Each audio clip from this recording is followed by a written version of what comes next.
Olá, tudo bem? Hoje vamos dar prosseguimento aos nossos estudos do livro Caminho, Verdade e Vida. Antes, porém, vamos fazer a nossa preparação habitual. Vamos já reservando um copinho d'água, uma garrafinha, para que ao final do nosso estudo a gente possa, juntamente com a espiritualidade, fazer a fluidificação dessa água ou a magnetização, como queiram. Vamos fazer a nossa prece de abertura, elevando o nosso pensamento ao nosso mentor espiritual, nosso protetor pessoal, que nos conhece mesmo antes do nosso nascimento, nosso reencarne. Ele quem tem em suas mãos os principais eventos da nossa vida, né? Nosso programa reencarnatório, que nós não pedimos para nascer, nós imploramos para nascer, nós batalhamos muito para renascer aqui na Terra. E tivemos o aval desse padrinho que nos cuida, que nos orienta, que nos ilumina o coração, que nos dá força e fé. E se hoje estamos assistindo esse estudo, certamente fomos influenciados pelo nosso mentor, pelo anjo guia, pelo nosso anjo guardião. Então, muito obrigado, anjo da guarda, por nos cuidar de uma maneira zelosa e disciplinada. Somos eternamente gratos pela sua ajuda e pelo seu trabalho. Continua nos iluminando e nos guiando para a senda do bem. Agradecidos e de braços dados com o nosso anjo de guarda, nós elevamos o pensamento até Maria de Nazaré, a doce mãe de Jesus e a nossa mãezinha espiritual, pedindo que Maria envie seus emissários até nós, porque precisamos da sua esperança, do seu amor de mãe, do seu colo, do seu acalento. Maria que nos enxuga a lágrima mais secreta, aquela que não podemos contar nem para os nossos amigos, familiares, a lágrima que nos carregamos na alma. Então Maria dulcifica nosso coração, alivia esse nosso peso, dá-nos esperança de mãe espiritual. Sê conosco, Maria de Nazaré. Diante da mãe de Jesus, nós elevamos até o pensamento do seu filho amado, nosso mestre, modelo e guia da humanidade. Jesus que nos trouxe todas as leis de amor, que nos mostrou que Deus é um Deus misericordioso e bom, que quer somente nosso bem e a nossa evolução. Então, diante da figura maravilhosa do Cristo, nós ficamos de joelhos espiritualmente, elevando nosso pensamento a Deus, nosso Pai, proferindo a prece que Jesus nos ensinou. Pai nosso que estais nos céus, santificado seja o vosso nome. Venha a nós o vosso reino, seja feita a vossa vontade, assim na terra como no céu. O pão nosso de cada dia dá-nos hoje. Perdoa as nossas dívidas, assim como nós perdoamos os nossos devedores. E não os deixeis cair em tentação, mas livra-nos de todo o mal. Que assim seja, graças a Deus. Hoje nós vamos estudar o capítulo 165 do livro Caminho, Verdade e Vida, de autoria do Emmanuel, da psicografia de Francisco Cândido Xavier. O título do capítulo é Bens Externos. É muito interessante na nossa sociedade materialista, né, que nós somos avaliados pela nossa roupa, se ela é de marca, pelo nosso carro, se é um carro muito caro, né, ou um carro popular, e até mesmo o nosso vocabulário, né? Então, são os bens externos, né, que nós podemos adquirir ao longo de uma encarnação. Alguns providos até mesmo de um prêmio na loteria ou de uma herança, né, ou de sua própria competência nos negócios, adquirem somas vultuosas. Mas Jesus já nos adverte nos evangelhos que o meu reino não é deste mundo, né? O próprio Saulo, né, ele antes de virar Paulo, ele é descrito no livro também da Lavra do Emmanuel. Ele descreve como o Saulo chegava, né, ao seu trabalho. E é muito interessante a descrição contida na narrativa do Emmanuel. Ele fala que o Saulo ele chegava numa biga, né, com dois corcéis brancos, né, dois cavalos lindíssimos brancos, né, e com trajes de fino linho, né, uma roupa muito bonita, né. Então ele chegava meio que na ostentação, na sua repartição pública, digamos assim, né. E ao contrário, né, do que se pensa, né, Ele só teve a sua evolução depois que ele literalmente ele caiu do cavalo, né? Ele até ficou um período no deserto, né? Onde as roupas dele eram bem diferentes das roupas anteriores que ele utilizava como julgador da lei, né?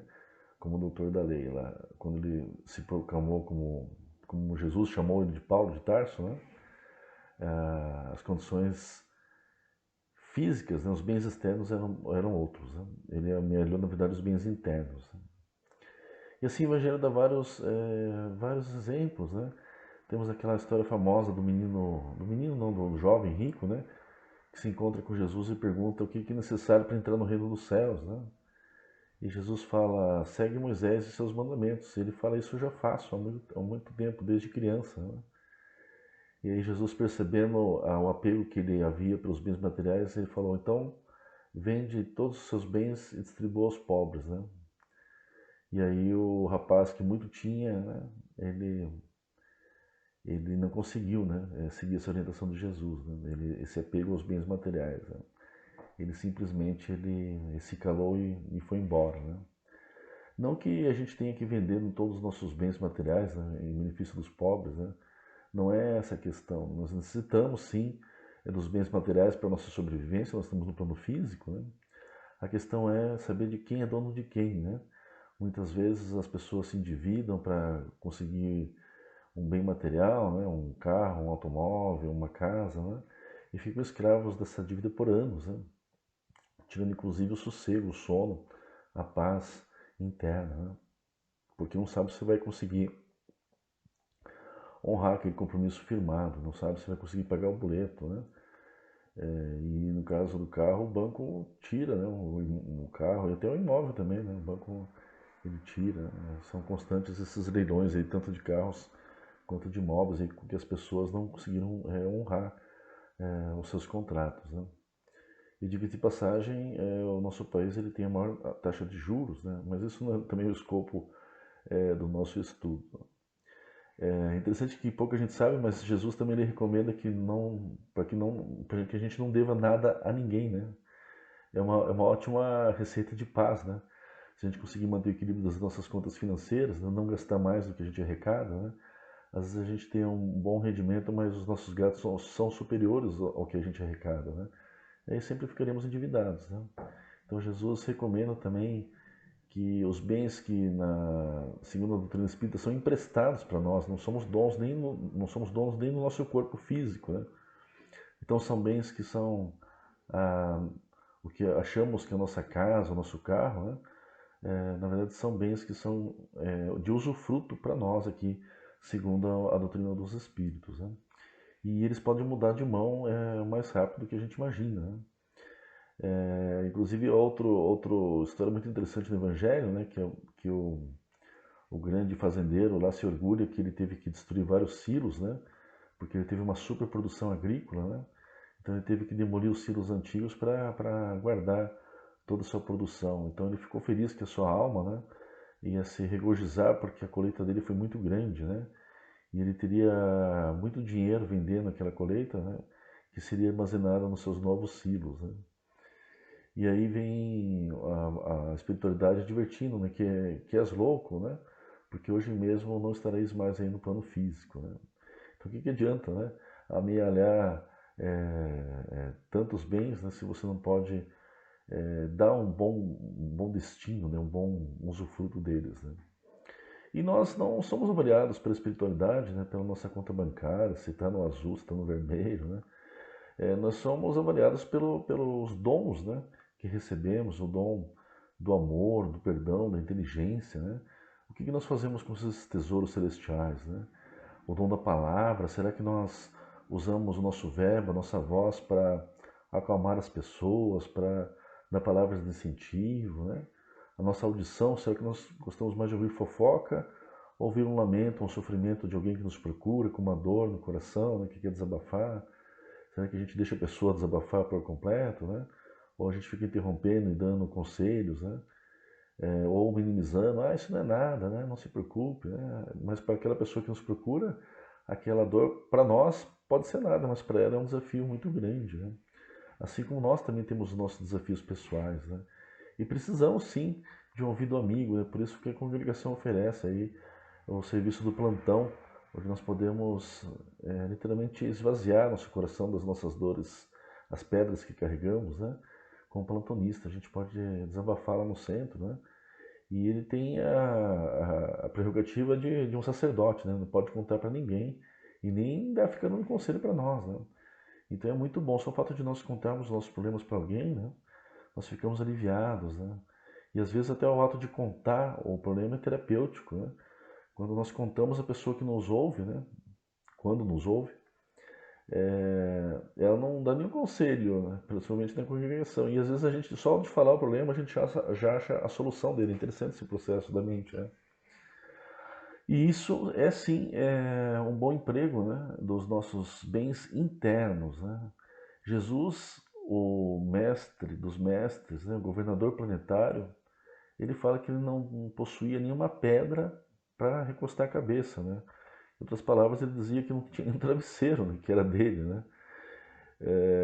E nós vemos na televisão, né, todos os dias, né, a teologia da prosperidade, né, que se nós dermos parte do nosso dinheiro para as instituições religiosas, né, nós receberemos, né, de volta isso, né? Então, além de ser um processo bastante demagógico e temerário, né, isso não está contido nos ensinamentos do Cristo, na sua essência, né? E ele não quer que a gente fique fazendo um mau uso do nosso dinheiro, né, para pessoas que são verdadeiros estelionatários da fé, né? Na verdade, no texto bíblico também ele cita várias vezes, né? Raça de víboras, né? Apartai-vos de mim, né? Fariseus, né? Então ele já adverte já essas pessoas que usam a fé, né? Para ganhar dinheiro das pessoas, principalmente das mais humildes, né? É lógico que a espiritualidade não vai deixar de estar presente nesses locais, né? Ela vai estar atuando, ela vai estar ajudando ali aquelas pessoas que procuram com fé e sem dúvida nenhuma, né, ela vai estar respondendo ao socorro de uma prece sincera, né? Jamais se soube que uma prece com sinceridade deixasse de ser respondida, né, pelo plano espiritual. Não a resposta que nós gostaríamos que tivesse, né? Nós temos todo um roteiro aí para Deus para nos ajudar, né? Mas é dado sim os bens, né, físicos, materiais para o nosso desenvolvimento intelectual, moral, né? Para que inclusive a gente permaneça na nossa fé. E nós finalizamos com outro dizer do Evangelho, né? Não vos preocupeis, né, com o dia de amanhã, né? Deus que vos vê em segredo vos proverá, né? Então, para que a gente mantenha essa nossa fé, nossa tranquilidade, nas palavras do Mestre Jesus e todo o suporte que nós fizemos, né? Nosso anjo da guarda, nosso preparo para a reencarnação, né? E quando necessitarmos de ajuda, também a gente tem que procurá-la, né? Vamos procurar a ajuda dos nossos familiares, nossos amigos e até mesmo no centro espírita. Esse era o estudo de hoje que nós tínhamos para comentar. Vamos começar a fazer o bom uso, né, dos nossos dons, a começar a magnetização da água, a frutificação da água que nós deixamos separado antes do nosso estudo. Então, nesse momento, nós vamos, juntamente com a espiritualidade amiga, colocando as nossas melhores vibrações de amor, de fé, de luz na água que será ingerida em nosso próprio benefício. Que essa água contém os elementos necessários para o nosso reequilíbrio físico e espiritual, que possamos fazer uso dela durante toda a semana. Que possamos refletir no estudo de hoje para que amealhemos não bens externos, mas bens internos que certamente fortalecerão o nosso espírito. Graças a Deus e sigamos em paz na certeza da vitória em Cristo Jesus. Muito obrigado.